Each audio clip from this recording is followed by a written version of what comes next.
Assalamualaikum warahmatullahi wabarakatuh. Jirra jirtu hordoftoonni tiktokiyya guyyaa kaleessaa irraa appilikeeshiniiwwan guutuun isaa moobaayilii zeen irratti dalaguu dhaabatee ture. Akkasuma nama hedduutu nurra dhaabatee jechaa jirtanii kanaafuu osuma walii gadiin oofuun appilikeeshinii moobaayilii irratti dalagu isuma duraanii tokko arge.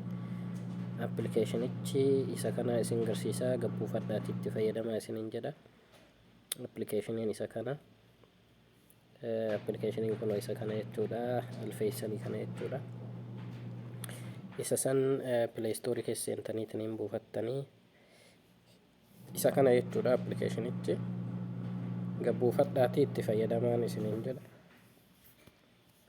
Warroonni isiniif dalagee komentii jalatti, warri isiniif hin dalaganillee komentii jalatti barreessa, yaada keessan naaf ibsaa. Achumaan tiktokiyya fooloo godha, akkasuma laayikillee godhaan jajjabeessan isiniin jedha. Kallattiiwwan keessa seenee isin garsiisamee yani isatti fayyadamuuf jira kunuuti akkuma argaa jirtan jechuudha. Akkuma argaa jirtan ani kunoo isatti fayyadamuuf jira jechuudha. Kun isatti fayyadamuuf jira, connected jedhee jira. Sa'aatiillee akkasuma akkuma isin argaa jirtan kana jechuudha. Dhaabeetiniin isin garsiisame fakkeenyaaf shabakaa biraa akka hin qabnellee kunoo laalaa jechuudha. Dhaabee isin garsiisa.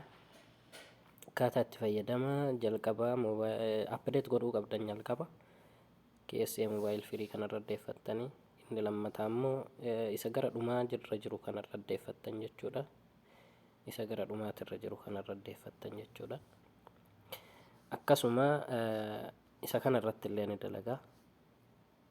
Isa kanarratti illee ni dalagaa. Itti yaala.